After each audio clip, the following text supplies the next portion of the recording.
I consider myself a survivor, first and foremost, and an advocate as well. I would love to be able to do anything and everything possible to help, anybody else that's been through this, to give them any kind of encouragement or hope that, it's just because it's been 2 years or 10 years or 20 years, it's not dead in the water. There's still hope. So your life changed 30 years ago. yes, it did. And it must be horrific to even think back, but you had to think back a few years ago to when you finally went through a trial. But did you go through a time when you wondered whether there would ever be a... Yes, many years. I would say for the first 5 years, I held out hope that they would find him. And then I gradually kind of got to thinking it wasn't going to happen. And when my youngest child was born, I remember standing on the front porch of my house one day, and I thought, it doesn't matter anymore. It really doesn't. If they find him, that's fine. If they don't, it's okay too, because I'm okay. And it was a conscious effort to get to that point, but I really just finally decided it didn't matter. And it wasn't a few months after that they found him. I got a call. What is that call like? Because you didn't expect it, right? Oh no, it was totally out of the blue. I was actually at work and had been in a meeting, and when I came out of my meeting, there was a note that I'd had a visitor while I was in this meeting, and the visitor just left a note for me to call him, and it was the detective that was in charge of the Special Victims Unit. And I knew her name. I knew her, so I couldn't imagine why she was calling. And it didn't automatically occur to me that it was because of the rape case, because I knew her from other things. So I wasn't sure why she was calling. And but when I called her, and she said, "Well, I have something to tell you," and she proceeded to tell me that the state had given them funding to work code cases and all this stuff. And she said, "I came across a file that had your name on it, and we ran it through the CODIS system, and we got a hit." And her first question to me after that was, "What do you want to do?" I mean, she asked me, she said, "Do you want to pursue this, or it's been a long time, do you want to let it go?" And without hesitation, I said, "Absolutely, let's pursue it." So many women, though, choose not to. They don't want to relive it. They don't want to talk about it. And I understand that. I do. I understand that. Especially when there's been that much time in between and you've moved on with your life. And if you've mentally accepted that it's never going to happen and you have come to terms with that within yourself, I can understand them not wanting to open that back up and relive that. And even though I never hesitated, I was absolutely positive that was what I wanted to do. There were 4 years between then and when we got to trial. And there were times in those 4 years where I had wished they had never found him. Yeah, I mean, I never changed my mind that I wanted to pursue it, but having to go through the pretrial hearings and just the things that we dealt with through those 4 years, additional DNA testing and all that kind of stuff, there were times where I wish they had not found him. So what is your advice to survivors?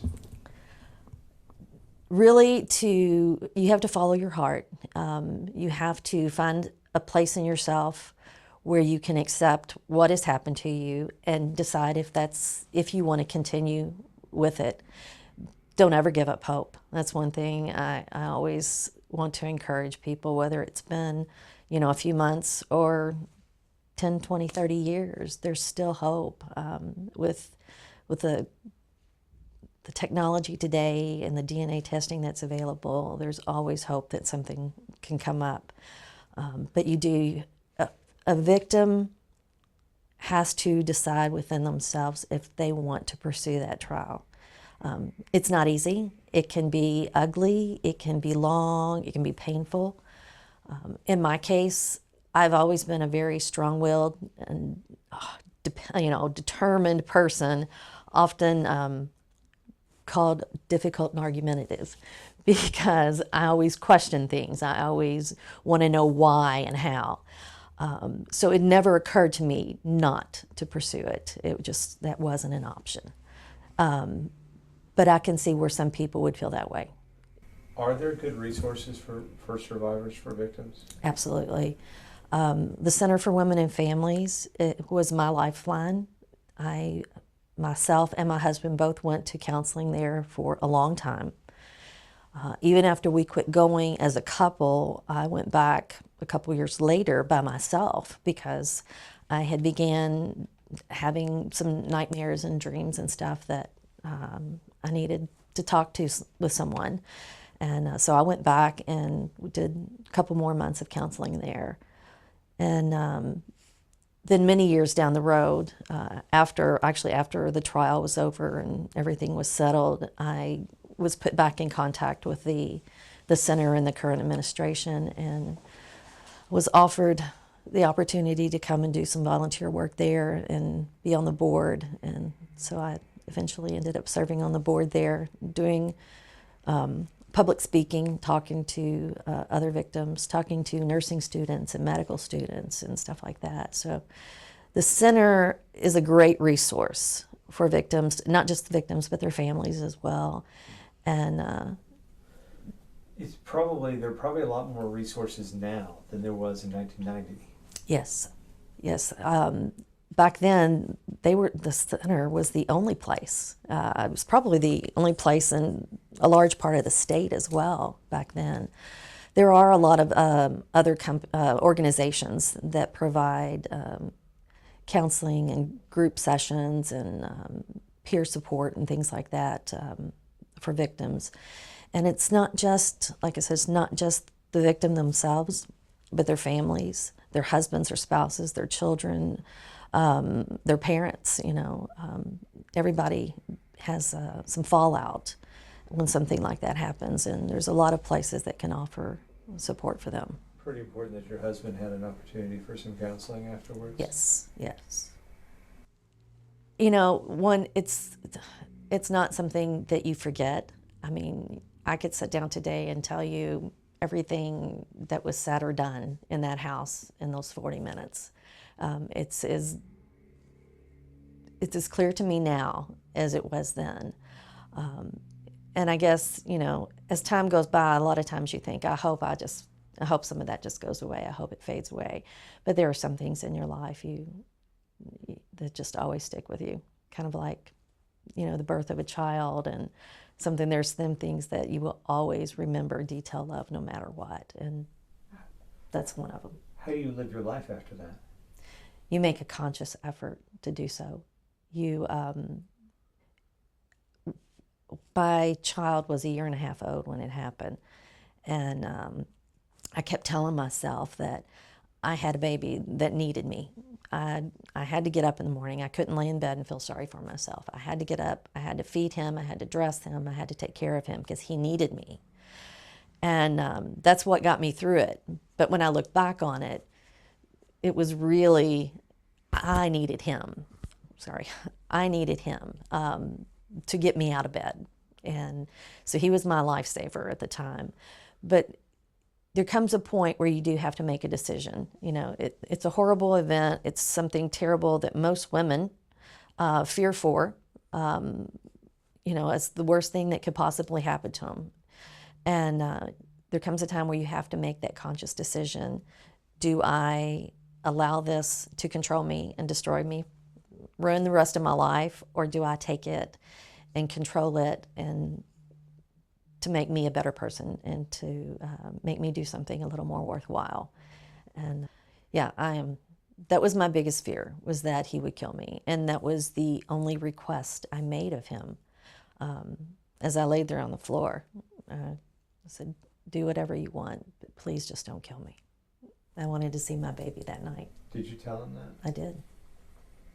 He responded? No, there was no verbal response. He never spoke. That baby's now 31 years old. He is 31 years old. And you have 2 other kids. Yes. How do they handle your advocacy? They know the story? Yes, they do.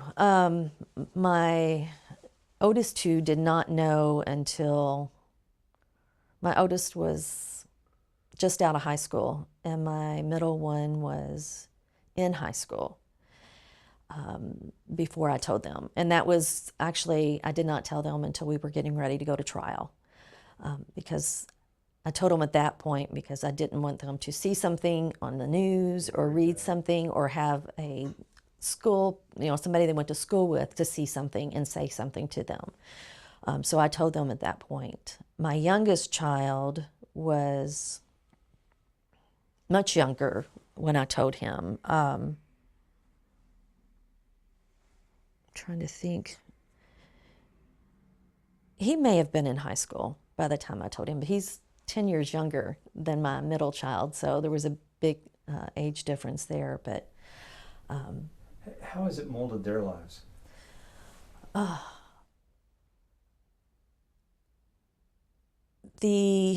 think, one, they are more sensitive to the society's acceptance of the rape culture. They're more sensitive to comments and the innuendos and the what other people would consider jokes and stuff than most kids their age. They are, I believe they're very proud of the work I've done with the center and being able to, trying to help other people, other victims. They're much, my daughter, for example, her essay for her college application was about me. And it was about, she titled it Survivor. And she talked about how, as a child, she had always had a fear of being alone in places. She would never go to a restaurant and go to the restroom by herself. She would never walk to the bus stop alone. And she said, I never understood where those fears came from, and because I had never told her. She said, but after finally learning what had happened to me, she said she had a sense of not necessarily fear, but a sense of trying to be aware or cautious of her surroundings her entire life. And, maybe I fed that to them, by osmosis, just to make some awareness there without instilling the fear. For survivors and or their spouses that are watching, is there a message to spouses that you would give, or to, because I would imagine that a lot of relationships don't survive. Yes, it's hard to survive something like that. One, I would recommend the counseling and the therapy, both as a couple and individually. Always support. And even, 10 years later, a victim never gets over being raped, ever. Doesn't matter how many years go by. You may get past it, and you learn to incorporate it in your life, and it becomes part of who you are. It doesn't define you. It doesn't say, I'm a victim, always a victim. But it will always be a part of who you are going forward. And as a spouse, you have to realize that. Don't ever say to them, can we just get past this? Or can we just get over this? Or when are you going to get over this? Because you will never get over it. It will always be there. But just the support, listen to that person and try to just give them the time and space they need.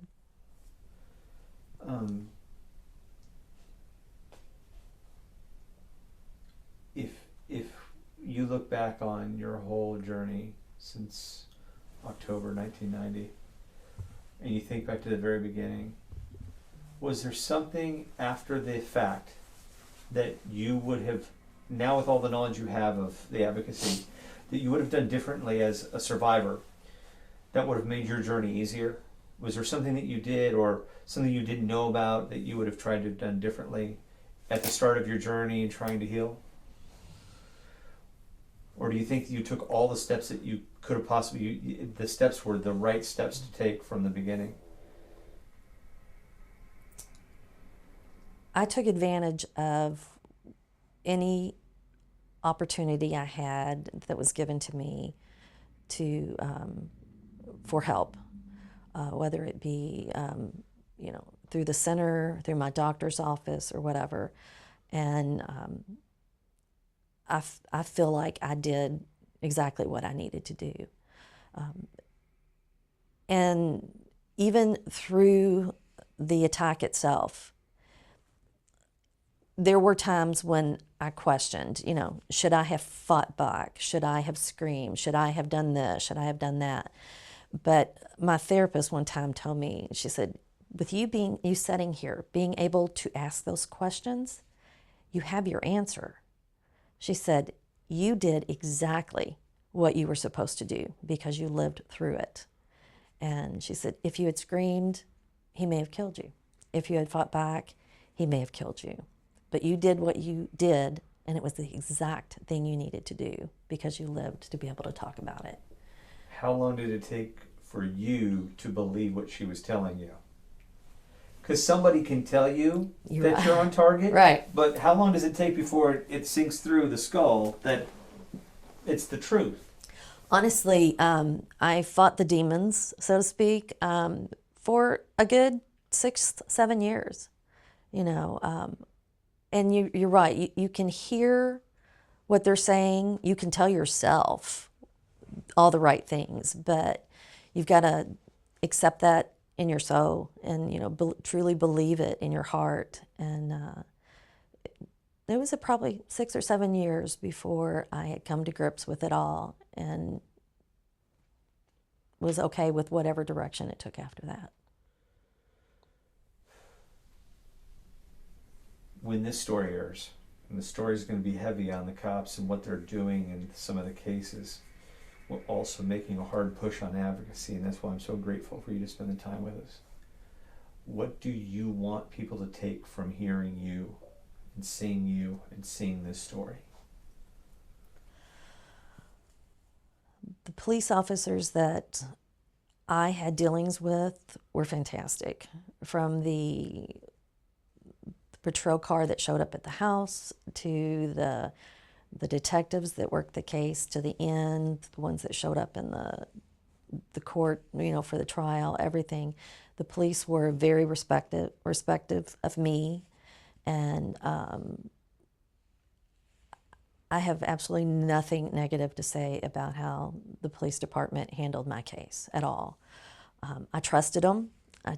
And a lot of times that's hard to do, especially for a victim, to be able to trust somebody else with this information. But if you trust them to do their job, I feel like our sexual assault department in the LMPD does a fantastic job with that. Stay strong and, just accept any help that is offered you. There's no sign of weakness to say you need to talk about it or that you need help. Take advantage of every opportunity that is given to you to improve yourself or to help you through this ordeal.